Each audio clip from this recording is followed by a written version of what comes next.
Intel's Core Ultra CPU paired with an Intel Arc GPU. Now this is going to be a lot of fun. Sashiburi guys, what is happening? Vimal here, back with a new PC build video. Today's video is gonna be super exciting because I have a very interesting gaming PC configuration to show you people in this video. I've been getting so many comments in my recent videos asking like, Vimal bro, can you build like a new gen gaming PC configuration that can offer like excellent 1080p gaming at the same time should be within our budget? And that is what I'll be doing in this video guys. And before choosing the components and configuration for this build, right, I had so much confusion. What sort of platform should I go for? What CPU and GPU combination should I use to offer like excellent value for money performance? And finally I have decided to go for like Intel's Core Ultra platform and also pair that with Intel's Arc GPUs. Now I'm pretty sure you people know about Intel Arc GPUs, right? Came out a while ago, and I'm sure a lot of people are like curious, how do Intel's GPUs perform right now? It is so close to like 2025 next week, right? And Intel has been pushing out lots of driver updates, optimizing their GPUs and improving the performance. So I was really curious to see what sort of results we'll get with this combination. So before we actually talk about the whole configuration for the build, right, remember last PC build video I've actually arranged a giveaway, keyboard and mouse combo, and the winner was also chosen guys, and we actually got the whole gift delivered to him successfully. We have a small thank you message from the winner, so let's quickly check it out. Thank you very much for selecting me for this wireless keyboard and mouse combo giveaway. I really need this because I had a old PC which was like its keyboard not working and mouse also is old. So thank you very much for selecting me. Thank you for this wonderful message. A big congratulations to the winner. So just like this, you know guys, I want to keep doing something for my audience, my subscribers, because I'm pretty sure there are a lot of people out there who are looking to buy something but do not have the budget for that as of now. So from my side, I'll try to keep arranging these sort of giveaways in my videos guys. All I need is your support guys, all your love and support. Just keep watching my videos, make sure to like and subscribe to our channel. Today also, to make this video more interesting, I have a special giveaway organized for you people. So I will be giving away this Noise Vortex smartwatch guys. It's a Bluetooth calling smartwatch, that too with AMOLED display on board. So once this video crosses 2000 likes, there is nothing you need to do, just make sure to like this video, and once we reach the goal, I'll select a random lucky winner from the comment section down below and send him this gift. So what are you waiting for? Don't forget to like and also comment in this video guys. So keeping that aside, now let's come back to the main PC build configuration and talk about the components I'll be using. First of all, talking about the CPU, as I've told you, we'll be going for Intel's Core Ultra CPUs, that to the Core Ultra 5 245K CPU. Now I won't be going in depth and talking about what exactly is new on the Core Ultra CPUs because we have already done that during the launch itself. We've talked about the platform, what is new over here. Basically Intel is focusing more on the efficiency rather than the performance. You're still getting better performance than last gen, but a lot improved efficiency guys. You're also getting like new motherboard platform as well, 800 series, and we'll be using all new gen components only. So Core Ultra 5 245K is a 14 core 14 thread CPU, no hyper threading this time, with a max turbo clock of up to 5.2 GHz, and on board you're also getting Intel integrated graphics plus a dedicated NPU on a desktop platform guys, Intel AI Boost, that can offer up to like 13 tops of performance. So even if you do like AI related workloads or applications, right, this integrated NPU can definitely help you out. So we will be pairing this CPU with a very interesting GPU guys, Intel's Arc series A750. So before choosing this GPU, I had lots of confusion as I have told you, and my initial goal was to choose a GPU under 20,000 rupees guys, because as I have told you, this is a future upgradable build with the 50 series right around the corner. I'm pretty sure nobody wants to invest a lot on older gen hardware, right? So right now maybe you're a bit tight on a budget and you spent maybe around like max 20k budget for GPU aside. In that budget only, I wanted to choose the best performing GPU. So usually in this budget, a lot of people go for the 6600 GPU, right? I mean 6600 is good, but our A750 offers slightly better performance than the 6600, considering that Intel has been optimizing it on a regular basis and have been pushing a lot of driver updates, right? Now Arc series GPUs are actually performing a lot better guys, and value for money performance is what I can say. You people will get to see that in this video. So thing is, now we don't want monopoly to happen in the market guys. If lot of people, everybody starts buying only one particular brand, that brand will definitely try to sit on your head. They'll become very stingy with the configuration and also definitely increase the prices as well. We don't want that to happen, because at the end of the day, we consumers want to benefit, right? We want to get best performance for lowest price tag. That is our end goal. That is the reason I definitely support like healthy competition in the market, guys. I don't just keep buying or keep reviewing Team Green. I also give chance to like Team Red, Team Blue as well. Blue is like a new competitor in the market and has actually been doing a good job. That is the reason today we'll be choosing Intel Arc A750, and we'll also check out all the performance and benchmarks in this video. Now obviously we are using like Core Ultra brand new CPU in the market. For that you'll definitely need like a new 800 series motherboard, right? We have a new motherboard in the home from MSI. This is the Z890 Carbon Wi-Fi motherboard. Now actually for this sort of build and configuration, right, you don't need the Carbon series. You can go for their Pro series motherboard, which comes with Wi-Fi and it's a very reasonable price tag of only around like 24,000 rupees. But unfortunately I do not have a shop, right, that I'll have access to all the models. That is the reason I'll be using something which I have right now in the moment, guys. So we'll be going with the Z890 Carbon Wi-Fi. Offers excellent performance and next gen features. You're getting a brand new LG 1851 socket for the new Core Ultra CPU. Supports DDR5 RAM OC up to 9200 MT per second, and also next gen connectivity features like Wi-Fi 7 support is there, Bluetooth version 5.2, and not to miss out PCI Gen 5.0 support as well. So what else is left? Yes, cooler power supply in the case, right? We actually got our hands on some new range of components from Antec, and Antec has been making some very interesting value for money components these days, guys. They've got like new range of cases, new coolers as well, power supply as well. And today, first of all, talking about the cooler, we'll be using Antec Symphony series AIO cooler. So for this sort of configuration for a Core Ultra 5245K, right, a 240mm cooler would be like more than enough because it's a very efficient CPU. But today we'll be going for a 360mm AIO variant, because for a slight price difference, right, we'll get much better thermal performance and also higher OC clock potential as well. That is the reason we'll be going for Antec Symphony 360mm AIO cooler. Comes with a beautiful mirror ARGB lighting on the pump head and also includes 3 ARGB fans along with the AIO, guys. Excellent build quality with heavy duty radiator fins and all of that at a very reasonable price point. This 360mm AIO cooler hardly costs around like 5,999 rupees, guys. Talking about the RAM, obviously we'll be using DDR5 RAM kit, and this one is from T-Force. Value for money performance at reasonable price point, guys. Delta RGB DDR5 RAM kit 16x2 32GB kit clocked at 6000 MHz. So for this sort of build and configuration, a 650 or 750 watt power supply would be more than enough, guys, would get your job done. But unfortunately we don't have that. That is the reason I'll be using Antec's G850 watt power supply, guys. 80 plus gold rated 850 watt power supply, and will also make my build future proof as well in case if I plan to upgrade the GPU in the future. Last but not the least, we also have a special case in the home from Antec. It's a CX700 series RGB mid tower gaming PC case. It's a beautiful case that offers like massive air intakes from all the sides, 270-degree panoramic glass view to showcase all your beautiful RGB components on the inside, and has plenty of RGB fans included, guys. You're getting almost like 3 pre-installed 120mm ARGB fans, and out of that 2 are reverse designed to the side profile.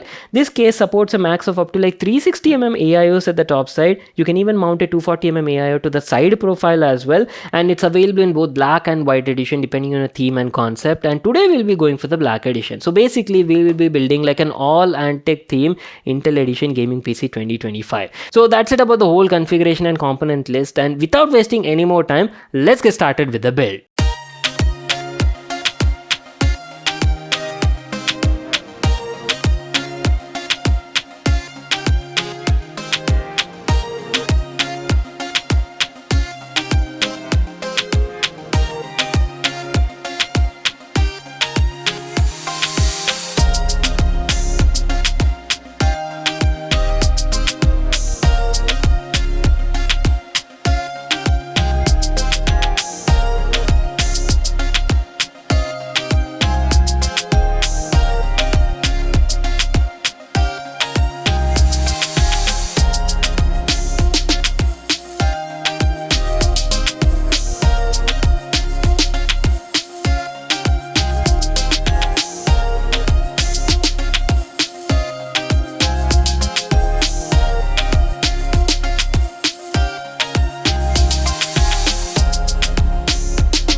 And boys, our all Antec gaming PC is finally done, and here's how it looks like.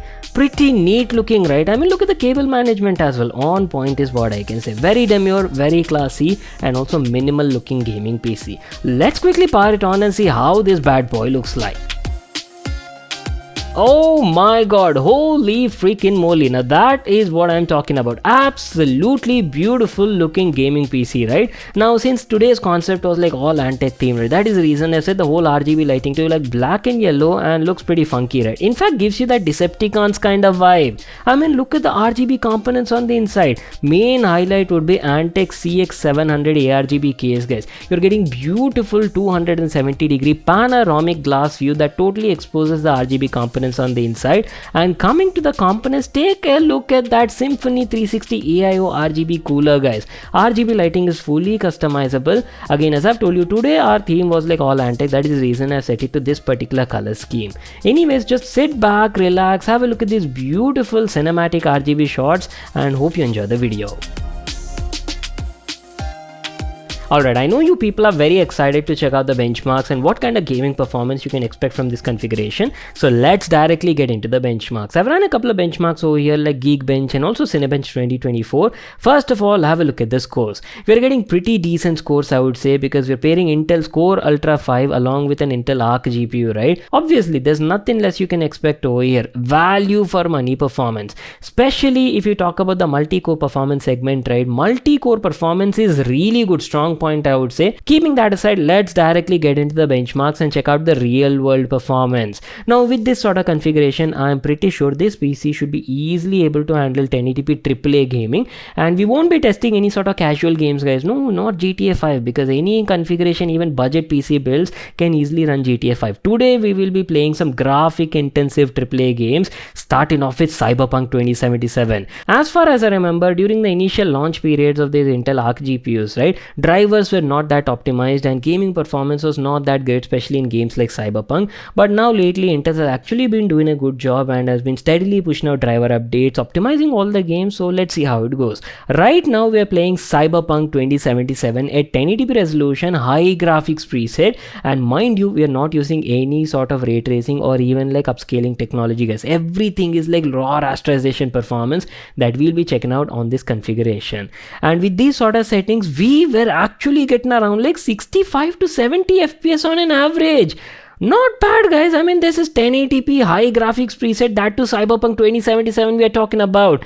Musca gaming performance. I didn't face any sort of lag or stutters during the gameplay. I mean, you people can check it out in the video, right? So what I'll do is I'll quickly enable Intel's XeSS upscaling and check out what kind of difference does it make. XeSS upscaling is kind of like DLSS, guys, but in Intel's format. And by enabling this and setting the profile to like balanced profile, you can actually squeeze out a bit more FPS. And bam, that is what I'm talking about. Straight from 65-70 average FPS, now we are getting almost like 90 to 95 FPS at 1080p high graphics settings. Pretty good, right? I mean, if you're able to run Cyberpunk 2077 like this on this rig, right, you can easily play most of your AAA title games, not an issue at all. Moving on, let's also play Spider-Man Remastered. This game also will be playing at 1080p resolution, very high graphics preset, basically max graphics settings. And mind you, we're not doing any sort of ray tracing, no upscaling, nothing like that. This rig has been maximized to offer you like raw rasterization performance. In case if you're planning to do ray tracing, this is not the budget that you're looking for, guys. You'll have to go for more premium segment, invest in much more powerful GPUs. So this rig is great for playing games at 1080p resolution, very high graphic preset with consistent 60 plus FPS, or you can even do like 1440p gaming as well, but entry level gaming, as you know, around like 30-40 FPS. That is the kind of performance you can expect over here. Anyways, playing Spider-Man at these sort of settings was giving us triple digit FPS. Look at that, 115 to 120 FPS on an average. And under graphic intensive scenes, when you're doing a lot of fightings and action scenes, right, there FPS was slightly dropping to around like 90-95 FPS. So these were the kind of results we were getting in Spider-Man Remastered. Last but not the least, let's also try out Horizon Forbidden West, because that is also a very graphic intensive game, puts a lot of load on the GPU. And during the initial phases of Arc A750, right, we were getting some pretty bad results. Let's see how it goes now. Okay, we are playing this game also at 1080p high graphics preset only. No upscaling technology is turned on. We do not have access to frame generation as well. And with these sort of settings, on an average, we were getting around like 45 FPS, guys. pretty good, I would say, not bad. You're getting like decent results. If you actually mix and match the graphics settings here and there, you can easily get like consistent 60 fps in this game as well. Let's quickly enable Intel XeSS and see what sort of results we'll get. So we've enabled XeSS and we can definitely see a bit of slight improvement from 40-45 fps straight to 50-55 fps, guys, at the same high graphics preset. Anyways, this is what I wanted to show you all in this video. And one more thing, are you people looking at the thermals? The CPU is running very well, guys, super efficient, I would say, though major role goes to Antec Symphony 360 and also the CX700 case. Plenty of airflow happening over here and good performance from the AIO cooler, and that is the reason the CPU is fluctuating only around like 50 to 55 degrees centigrade, guys, even under max gaming loads. Very rarely I've seen it touch around like 59-60 degrees centigrade, and under idle loads, right, the CPU is fluctuating only around like 41-42 degrees centigrade, guys. Excellent thermal performance in this rig. A big kudos to Antec team. Anyways, that is pretty much it. Time to wrap it up. So let's quickly talk about the pricing details as well. If you want to build an all Antec Intel themed gaming PC like this, then it's gonna roughly cost you around like 1 lakh rupees, guys. So Intel's Core Ultra 5245K is roughly priced around 29,990 rupees in the Indian market. If you look at the motherboard, as I've told you, you can go for MSI's Pro Series Z890 Wi-Fi edition motherboard that roughly costs around like 24,000 rupees, and RAM is from T-Force Delta RGB DDR5 16x232GB clocked at 6000 megahertz. That is priced around like 10,000 rupees. And Antec Symphony 360 ARGB AIO cooler is value for money, costs only around 6,000 rupees. Talking about the GPU, again, as I've told you, Intel's Arc A750 comes with 8 gigs of GDDR6 memory. Is priced at a very competitive price of only around 18,000 rupees right now in the market. SSD is again from T-Force Vulcan Z 512GB edition, costs around like 4,500 rupees. And Antec's G850 semi-modular 80 plus gold rated power supply is available for 6,990 rupees in the Indian market. Last but not the least, talking about the case, Antec's beautiful CX700 RGB mid-tower case is available for 5,990 rupees. So totally the pricing of this sort of particular configuration comes down to around 1,05,000 rupees. I'll leave all the links for these products and components in the description box below. You can check it out there. If you all enjoyed watching this video and got to learn a lot, make sure to smash that like button and subscribe to my channel for more such awesome videos. And I'll see you all in my next one.